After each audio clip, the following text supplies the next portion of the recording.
تو لوگوں نے اس پہ بڑی قربانیاں دی ہیں میرے دوستو۔ ایک مہاجن ٹرین فیروز پور کی طرف سے قصور آ رہی تھی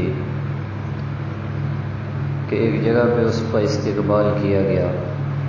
گاڑی رکی تو لوگوں نے دیکھا کہ سب بوگیاں خون سے لت پت ہیں اور ڈبوں میں لاشوں کے انبار لگے ہوئے ہیں۔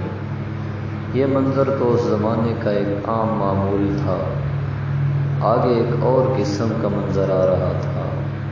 سب بوگیوں سب ڈبوں میں جان کر دیکھتے ہوئے وہ آخری بوگی کے قریب پہنچے تو وہاں بچوں کے رونے چیخنے اور کراہنے کی دردناک آوازوں نے انہیں اپنی طرف متوجہ کیا، انہیں اپنی طرف کھینچ لیا۔ اس نے جان کر دیکھا تو ایک دردناک منظر تھا، بہت ہی دردناک منظر تھا۔ اس ڈبے میں 1 سال سے 5 سال تک کے عمر کے بے شمار بچوں کی زندہ لاشیں خون میں لت پت تھیں۔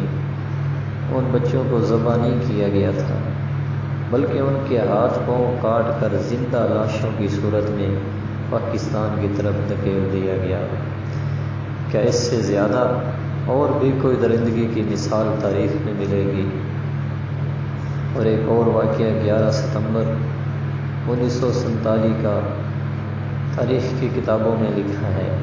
یہ واقعہ بڑا ہی عجیب تھا کہ ایک گروہ کی صورت میں کچھ لوگ ہجرت کر کے ٹرین میں تشریف لا رہے تھے کہ ان پر 2000 کے قریب سکھوں نے چاروں طرف سے حملہ کر دیا۔ بہت سارے مسلمانوں کو قتل کر دیا، شہید کر دیا اور لاتعداد زخمی ہوئے۔ حملہ آور سکھوں نے، بدبختوں نے 200 کے قریب عورتوں اور لڑکیوں کو بھی اپنے ساتھ اغوا کر لیا۔ رات گزری اور اتنی دردناک رات تھی کہ زخمی لوگ چلچلا رہے تھے، اپنے قریبیوں کو آس پاس تلاش کر رہے تھے۔ وہ سکھ جا چکے تھے۔ صبح کو تھوڑا دور کچھ لوگوں کی، کچھ عورتوں کی جوتیاں نظر آئیں۔ وہاں سے 1 میل دور دیکھا تو 100 سے زائد برہنہ عورتیں وہاں جھاڑیوں کے اندر پڑی ہیں۔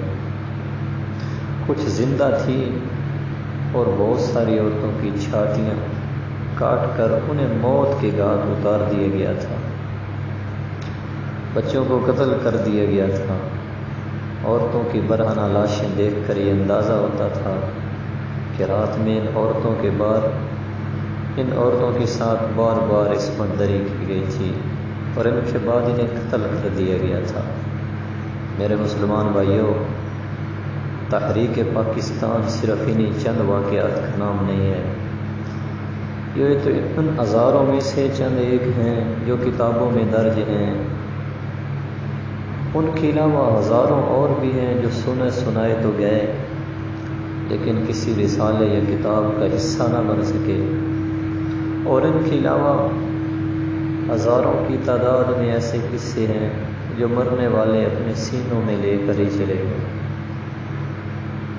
انہیں سنانے کے مہلت ہی نہ ملی، موقع ہی نہ ملا۔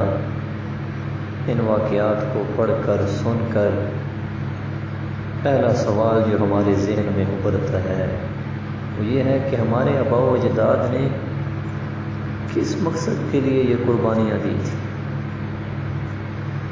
آخر کیا مقصد تھا کہ انہوں نے اپنی عزتیں، اپنی عصمتیں لٹوا دی، اپنا مال و اسباب اور گھر بار چھوڑ دیا؟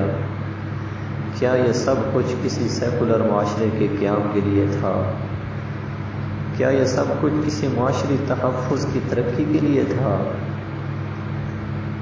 کیا یہ اس وجہ سے تھا، اس لیے تھا کہ مجوزہ پاکستان میں ہندوستان کی بنسبت زیادہ دودھ اور شہد کی نہریں بہہ رہی ہیں؟ وہ انہیں حاصل کرنا چاہتے تھے۔ نہیں میرے دوستو، یہ صرف اور صرف کلمے کی بنیاد پر، لا الہ الا اللہ کی بنیاد پر یہ سب کچھ انہوں نے قربان کیا تھا۔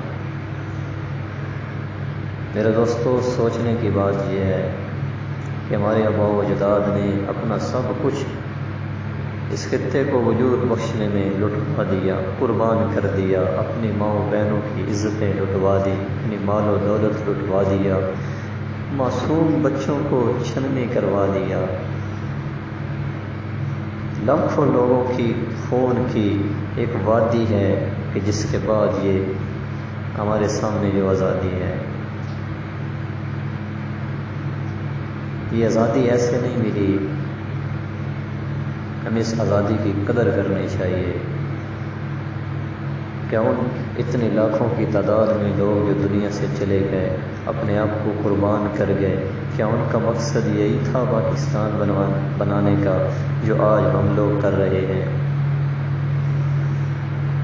آزادی کے نام پہ آج ہم اس آزادی کے دن کو یوں منا رہے ہیں کہ جو شرعی اعتبار سے بھی گناہ کا کام ہے، مقصد پاکستان کے بھی بالکل خلاف ہے۔